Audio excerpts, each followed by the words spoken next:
Sir, ಈಗ ಪ್ರಮುಖವಾಗಿ ನಿನ್ನೆ ಇನ್ಸಿಡೆಂಟ್ ಗಮನಿಸಿದ್ದೀನಿ ನಾರ್ತ್ ಕರ್ನಾಟಕದಲ್ಲಿ, ಮಡಿಕೇರಿಯಲ್ಲೂ ಕೂಡ ಒಂದು ಇನ್ಸಿಡೆಂಟ್ ಆಗಿದೆ. ಅಂದರೆ ಈಗ ಸರ್ಕಾರ ಇದನ್ನು ನಿಭಾಯಿಸಲು ಎಡುತ್ತಾ ಇದೆ. ಇದು ನಿಭಾಯಿಸಲಿಕ್ಕೆ ಎಡುವುದಲ್ಲ, ಇದು ಒಂದು ವರ್ಗವನ್ನು ಸಂಪೂರ್ಣವಾಗಿ ಓಲೈಕೆ ಮಾಡ್ತಕ್ಕಂಥ ಒಂದು ಸರ್ಕಾರದ ನೀತಿ ಇದು.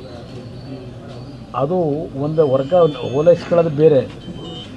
ಈಗ ಅದು ಎಂಥದ್ದು, ನಾನು ಹೆಣ್ಮಕ್ಳ ಬಗ್ಗೆ, ಹೆಣ್ಮಕ್ಳು ಅಂದರೆ ತಾಯಂದ್ರ ಬಗ್ಗೆ ಅವ್ರಿಗೆ ಎಚ್ಚರಿಕೆಯಿಂದ ಇರಿ ಅಂತ ಹೇಳಿದ್ದೆ, ದೊಡ್ಡ ಅವಮಾನ ಮಾಡಿಬಿಟ್ಟೆ ಅಂತ ಹೇಳಿ ಅದು ಯಾವುದೋ ಹೆಣ್ಮಕ್ಳನ್ನ ಕಾಂಗ್ರೆಸ್ನ ಮಹಿಳಾ ಮಣಿಗಳನ್ನು ಕಳಿಸಿ ಅಲ್ಲಲ್ಲೇ ಪ್ರತಿಭಟನೆ ಮಾಡಿಸಿ ಕೂಡ್ಬೇಕಂತ ಹೇಳ್ತಾರಲ್ಲ. ಇವತ್ತು ಹುಬ್ಬಳ್ಳಿಯಲ್ಲಿ ನಡೆದಿರ್ತಕ್ಕಂಥದ್ದು ಕಾಂಗ್ರೆಸ್ ಪಕ್ಷದ ಕಾರ್ಪೊರೇಟ್ರು ಅವರ ಕುಟುಂಬದಲ್ಲಾಗಿರ್ತಕ್ಕಂಥ ಅವರ ಮಗಳ ಹತ್ಯೆ, ನೇಹಾ ಭಟ್ ಅವರ ಹತ್ಯೆ, ಹಿರೇಮಠ್, ಆ ಒಂದು ಹತ್ಯೆ ಬಗ್ಗೆ ಮುಖ್ಯಮಂತ್ರಿಗಳು, ಉಪಮುಖ್ಯಮಂತ್ರಿ, ಗೃಹ ಸಚಿವರ ಲಘುವಾದ ಹೇಳಿಕೆ ಏನಿದೆ, ಆ ಒಂದು ಪಕ್ಷಕ್ಕೆ ದುಡಿಮೆ ಮಾಡತಕ್ಕಂಥ ಕಾರ್ಯಕರ್ತನ ನಾಗರಾಜ್ ಮೀನು ಕೋಳಿ ಸಾಕಣೆಯಲ್ಲಿ ವರ್ಷಕ್ಕೆ 20 ಲಕ್ಷ ಗಳಿಸ್ತಿದ್ದಾರೆ. ನೀವು ಕೂಡ ಅವರಿಂದ ಕಲಿಬೇಕಾ? ಅವ್ರ ಜೊತೆ ವಿಡಿಯೋ ಕಾಲ್ನಲ್ಲಿ ಮಾತಾಡಬೇಕಾ? ಈಗಲೇ ಫ್ರೀಡಮ್ ಆ್ಯಪ್ ಡೌನ್ಲೋಡ್ ಮಾಡಿ. ಕುಟುಂಬದ ಒಂದು ಹೆಸರನ್ನೇ ಹಾಳು ಮಾಡ್ತಕ್ಕಂಥ ರೀತಿಯಲ್ಲಿ ನಿನ್ನೆ ಮುಖ್ಯಮಂತ್ರಿಗಳ ಹೇಳಿಕೆ.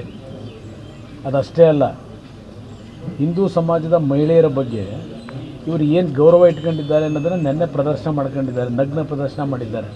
ಈ ಮುಖ್ಯಮಂತ್ರಿ, ಉಪಮುಖ್ಯಮಂತ್ರಿಗಳು, ಗೃಹ ಸಚಿವರು ಹಿಂದೂ ಸಮಾಜದ ಹೆಣ್ಣು ಮಕ್ಕಳ ಒಂದು ವ್ಯಾಲ್ಯೂ ಏನಿದೆ ಅದಕ್ಕೆ ಇವತ್ತು ಅಗೌರವ ಸಲ್ಲಿಸಿರ್ತಕ್ಕಂಥವ್ರು ಇವರು. ನಿನ್ನೆ ದಿನ ಅವ್ರ ಹೇಳಿಕೆ ವಿಷಯಗಳನ್ನು ಮಾಹಿತಿ ಸಂಗ್ರಹ ಮಾಡಿದೆ, ಸತ್ಯಾಂಶಗಳನ್ನು ತಿಳ್ಕೊಳ್ಳದೆ ಇವತ್ತು ಈ ರೀತಿ ಏಕಾಏಕಿ ಮುಖ್ಯಮಂತ್ರಿ ಆ ಸರ್ಟಿಫಿಕೇಟ್ ಕೊಟ್ಟರೆ ಈ ಪರಿಸ್ಥಿತಿ ಎಲ್ಲಿಗೆ ಹೋಗುತ್ತೆ? ಇನ್ನು ನಮ್ಮ ಮೈಸೂರಿನಲ್ಲೂ ಒಬ್ಬ ಏನೋ ನರೇಂದ್ರ ಮೋದಿಯವ್ರ ಬಗ್ಗೆ ಹಾಡನ್ನು ರಚನೆ ಮಾಡಿದ್ದ ಅಂತೇಳಿ ನೆನ್ನೆ ಇಲ್ಲೊಂದು ಹಲ್ಲೆ ಆಗಿದೆ. ಮತ್ತು ಕೊಡಗಲ್ಲಿ ಒಬ್ಬನ ಹತ್ಯೆ ಆಗಿದೆ.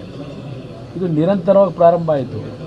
ಅದು ಅಷ್ಟೇ ಅಲ್ಲ, ಕಲಬುರಗಿನಲ್ಲಿ ಗ್ರಾಮ ಪಂಚಾಯಿತಿಯ ಉಪಾಧ್ಯಕ್ಷೆ, ಆ ಕುಟುಂಬದಲ್ಲಿ 4 ಜನ ರಾತ್ರಿ ಮನೇಲಿ ಮಲಗಿದ್ದವ್ರನ್ನ ಇವತ್ತು ಹತ್ಯೆ ಮಾಡ್ತಾರೆ ಅಂದರೆ ಈ ಸರ್ಕಾರ ಎಷ್ಟು ಮಟ್ಟಿಗೆ ಜನಸಾಮಾನ್ಯರಿಗೆ ರಕ್ಷಣೆ ಕೊಡ್ಬೋದು?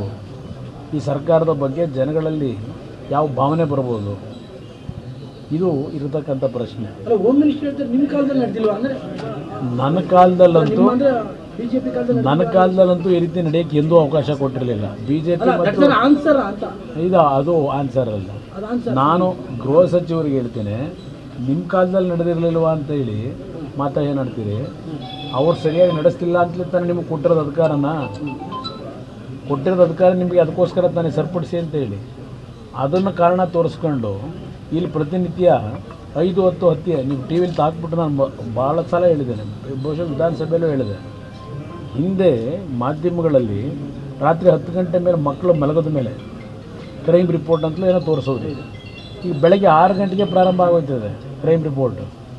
ಆ ಪರಿಸ್ಥಿತಿ ಈ ರಾಜ್ಯವನ್ನು ಈ ಸರ್ಕಾರ ತಂದಿದೆ. ಸರ್, ಇವತ್ತು